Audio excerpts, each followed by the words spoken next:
Wait, remember Rocko's Modern Life? It was a Nickelodeon cartoon that featured a wallaby, a steer, a turtle, and a really, really big man. Yeah, it'll make more sense soon if you've never seen it. This show was pretty important for its role in the slate of classic Nicktoons in the 90s. While it itself fits in, it always felt like the tone of the comedy was firing on different cylinders from the other neighboring cartoons. Sure, there was still slapstick and more common funny ha-has, but it was all about the delivery of our main cast and how they said their lines, as well as why this show just hits different is these characters. They're so different and unique and truly helped make what this show was. So I figured we'd take a look at this show as it became a launching pad for so many things. If you enjoy this video, you better subscribe. Let's dig into Rocko's Modern Life. Fine, whatever. Sure, I mean, go ahead. Just saying, yeah. Welcome back to the 25 Days of Fringe-Miss, where there's going to be brand new videos every single day from December 1st to December 25th.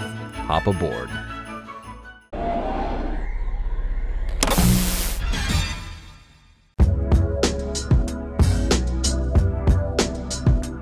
Rocko's Modern Life is about an immigrant wallaby named Rocco, voiced by Carlos Alazraqui. Life is anything but normal. I don't even think modern quite describes it either. Him and his dog Spunky deal with their life of weird friends, annoying neighbors, and a bunch of odd situations that they find themselves in. Why is he a wallaby? Well, the creator of the show, Joe Murray, was just looking at one on a trip to the zoo and noticed its nature. Being on its own, not looking for anything from anyone, just wanting to mind its own business, while all of the other animals were yelling and screaming, looking for some sort of attention. This idea manifested in the main character of the show, Rocco, being this central vessel into the weirdness of everything and everyone else. He isn't too special, but he also isn't boring. But because of that, it allows the world around him to shine. That's why the creator took notice and liked this wallaby so much while at the zoo. And that's why the show truly has a great focus on the things, places, and people around Rocco, with some episodes not even featuring him at all. When we need family drama, we have Heifer. When we need marital problems, we have the neighbors. When we need literally anything, there is always a character to fit that story, as Rocco, well, he's just Rocco, mostly trying to mind his own business. A lot of the things Rocco gets into are because of his friends and his neighbors. But first, let's talk about Heifer the steer, voiced by Tom Kenny. He's the comic relief, not super smart, heavyset friend who may love food most over anything in the world. While he himself doesn't truly change much from when we first meet him, despite the multiple things he has to go through throughout the series, we do get some pretty interesting family dynamics from him, where his family are literally all wolves, and how his relationship as someone in his mid-20s deals with the pressures of his family. There is also Filbert, voiced by Mr. Lawrence, who is a turtle that can only be described as mostly cowardly towards anything all around all the time. He's extremely cautious, germophobic, and is not one for great excitement. His character probably has the most character-changing dynamics throughout the series, as most of his staple traits stay true. He does eventually have a romantic arc with another character, Dr. Paula, voiced by Linda Wallum, who is a jack of all trades in the doctor field, from pharmacist to surgeon to dentist. She's a cat with a hook for a hand, and the reason why is actually pretty interesting itself. Murray was asked to add in a quote-unquote professional woman, someone with a good hook, and he took that all too literally, creating a character that holds a bunch of professional jobs and has a hook for one of her hands, and all of them ended up really liking the character they came up with. Of course, you also have the Big Heads, Rocco's neighbors. Ed Big Head, voiced by Charlie Adler, who is a toad, is an easy-to-anger working man who has enough to deal with his regular day-to-day life that anything involving Rocco and his friends just helps heat those things up to a boiling point. He's just a curmudgeon who sometimes, very rarely, finds peace, but everything usually comes crashing down around him to ruin that. His wife, Bev Big Head, also voiced by Charlie Adler, and who is also a toad, she's pretty chummy with Rocco and has the fair amount of awkward tension-building moments with him while constantly having relationship struggles with Ed. She serves up a lot of the comedic and downright pretty line-pushing moments throughout the series, and is one of my favorite characters. Oh, you know I have to give some love to really big man, who has the signature power as a superhero to have others gaze into his nipples of the future. Yeah, see, I told you we'd mention that really big man. And his pectoral powers, you're welcome. At least I'll have my dignity. Right. Rocco will be right back. He just realized he isn't wearing pants. Are you ready for more Rocco? You better be. Rocko's Modern Life premiered on Nickelodeon on September 18th, 1993, and ran for a total of 4 seasons. The character of Rocko originated from the creator of the show, Joe Murray's comic titled Travis, which was Rocko's original name. He tried pitching it around in the 1980s, but unfortunately it remained unpublished. He would later be looking for some funding specifically for his independent film titled My Dog Zero, sitting down with Nickelodeon to strike a deal with them to pre-purchase the TV right, giving them exclusivity to show it on their network, and it would give him the money up front to make it a reality. Nickelodeon would end up liking Murray's style and wanted to purchase it and finance it, but in the interest of turning it into a series, Linda Semensky, who at the time was the head of animation development at Nickelodeon, gave him a call to kinda go over the concept of what a nicktoon was, as at the time the original 3 nicktoons had not been finished and released on their network. She explained that their cartoons were different, as Murray didn't really have too much of an interest in cartoon TV shows, mainly based on what was on TV at that time. He knew that his concept for My Dog Zero wouldn't really fit the mold of a cartoon TV show, but told Linda that he would think on something else possibly. Spending his time after that researching all he could about Nickelodeon, and started to notice that their attitude towards their programming wasn't like other networks at the time. This caught his attention more than anything, and went looking back at his sketches and ideas from the past and would start formulating an idea that he would want to see, not something he thought the network would want to see. But after coming up with this weird and different idea and submitting it, months had gone by with no word from the network, until Linda finally reached back out saying they wanted to move forward with a pilot, which caught him by surprise. While creating the pilot, it was becoming clearer and clearer to him that there is no way the execs at Nick would be into this. It was too weird, it was too gross, too everything that a network probably wouldn't want in a cartoon. But despite all that, the pilot went over really well. The only thing they ended up not liking was Heifer, claiming he was just a bit too weird, so rather than just remove him, he went and made a different pilot to present to them, and once again, surprise, they wanted to officially greenlight the pilot into a full series. Of course though, so many complications presented themselves throughout the process of developing everything. Rocko was originally going to be yellow instead of the beige color he is now, and the title of the show at this point was The Rocko Show. Murray, while excited he's making an actual show, still had plenty reserves about doing it, knowing his passions aren't particularly in this field, thinking that this would be a 1-season type of deal. But by December of 1993, after the series had begun airing, the show was renewed for another season, and then another one after that. But by the time season 4 was ordered, Murray felt that his time there was done, passing the production to Stephen Hillenburg. Yes, that Stephen Hillenburg. I will touch back on this in just a bit. While Murray would still oversee a lot of the show, he was always one foot out the door, and by the end of that season, he was done, but he did tell Nick that it would be great if he wanted to keep with it, seeing the show go beyond him. Unfortunately, they ended up canceling the series. It was bittersweet, as he truly believes in all 52 episodes made being of top-notch quality, but he also knew how difficult it was to make that much in such a short amount of time, as well as dealing with some awful personal life stuff at the same time very early on into the production, and putting other goals on the back burner. But what made Rocko's Modern Life even more special was everything that came from it, really being this melting pot of incredible people and great talent just starting their careers.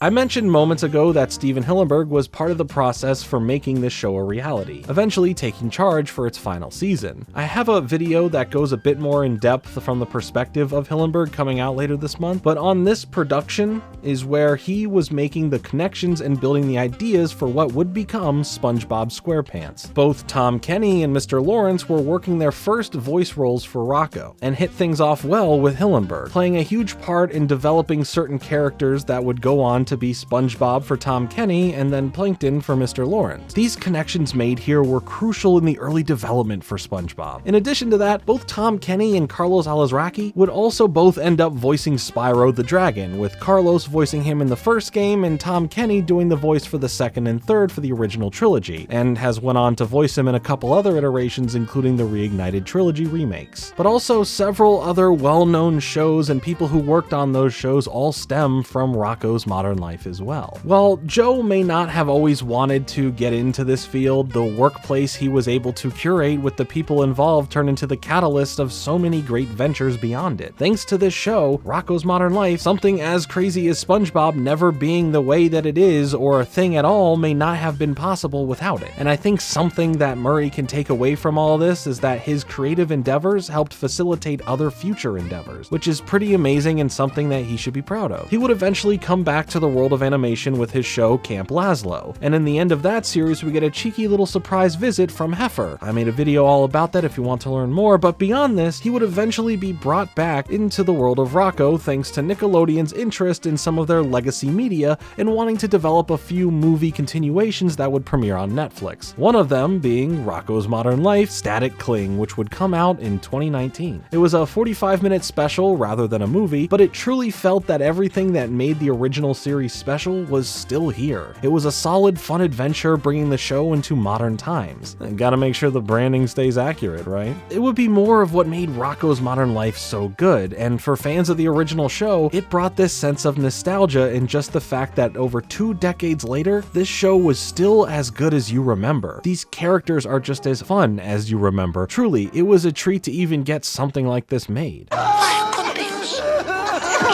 Rocco's not going away, so either should you.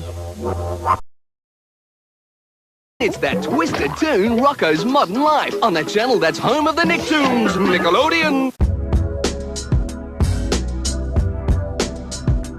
Personally, I love Rocko's Modern Life. It was the show all about the daily random struggles and over-exaggeration of the adult things that as a kid I couldn't relate to, but the more I got older, the more I appreciated how this cartoon was structured for both young watchers and adults. I'm watching a wallaby deal with jobs or try to get groceries, and yet I'm invested in the ridiculousness crafted in the normal. Rocko's Modern Life is a great look into society that captures the truisms of the time it came out in, and you can even apply a lot of that to today as well. It's a satirical look into everyday struggles and dealing with the fact that we live in a consumerist culture, adding on to the constant nudging of trying to get you to conform to societal expectations. It's an adult show that was made from the experiences and moments from the people creating it, always adding a bit of themselves into the show. The DNA of the show and what makes it special is that it truly is a modern life from a base premise. You and I can relate to a lot of these everyday things. The show just emphasizes how we can view a lot of these moments in an over-the-top way and through the eyes of animal-based characters. Because of that, no matter if I was watching this as a kid or now watching as an adult, I can relate, or at the bare minimum, understand these characters, their actions, where they're coming from, and how they can view the world. I find it pretty special that there are 2 ways to view this show. It was made this way on purpose thanks to Murray's want to not make a show under the guise of trying to make a kid's show, but something he would want to see. What are his frustrations? What are his views on the world? And through that, made Rocko's Modern Life a very special experience. While it may not have been my favorite show as a kid, the appreciation for it that I have now has definitely shifted where I hold this cartoon in my personal rankings. But the other side of making a cartoon that can also be this adult is just that. To adult. The show faced a number of censorship moments that led to plenty being changed, altered, and cut altogether. I mean, when your audience has a large enough fraction that are adults during its original run, it makes sense based on the amount of innuendos and moments that are definitely not the most brand safe for Nickelodeon, despite how edgy they claim to be in the 90s. There's an episode of the show that was completely removed after airing and not shown again on the Nickelodeon main channel, as there were a lot of complaints from parents coming in regarding some risque humor in the episode Leapfrog. But the phone operator episode was completely fine. It could be small things in some episodes that needed to be altered or changed, while other things seemed completely okay. The show already had a good portion of its humor coming from some pretty impressive animation-wise gross out humor that usually stems from body parts getting harmed or eyes popping out of their socket, and it all, for the most part, was allowed through, no problem. Which honestly makes sense because Ren and Stimpy was on the air at the same time, and I think that show goes way more out of its way to truly gross out the audience. Scenes like one featuring a no-tell motel and one featuring mistaking berries for a bear's berries would be clipped out of episodes, with the no-tell motel one implying a lot of intimate situations between Rocco and Heifer, and the other is self-explanatory for the berries. There were minor cuts here and there to various episodes down to stuff like 10 seconds of footage being clipped out, but also things in the world of Rocco were changed as well, like the name of the main fast food establishment going from the Choky Chicken to the Chewy Chicken. Both both sound just awful to eat at. But sometimes, because of the limits of what they could or couldn't do, we get stuff like one of my favorite episodes where Heifer essentially dies, spending time reflecting on his life with the Grim Reaper, and the whole joke being that they can't say Censors. See? Just like that, playing into having to call this place that they are in as heck. It's my favorite little bit, but you can tell that even when facing censorship issues, it was taken in stride and something to make jokes about. While we may not see more of Rocko, it was still nice to get the Static Cling movie a few years back, and hey, Rocko has been featured as DLC for both of the video games Smite and Nickelodeon All-Star Brawl, which was really cool to see more of this wallaby having anything but a modern life. How do you feel about Rocko's modern life? Have you given this show a chance through the lens of an adult? Let me know in the comments. Thanks so much for watching. Like and subscribe. Later.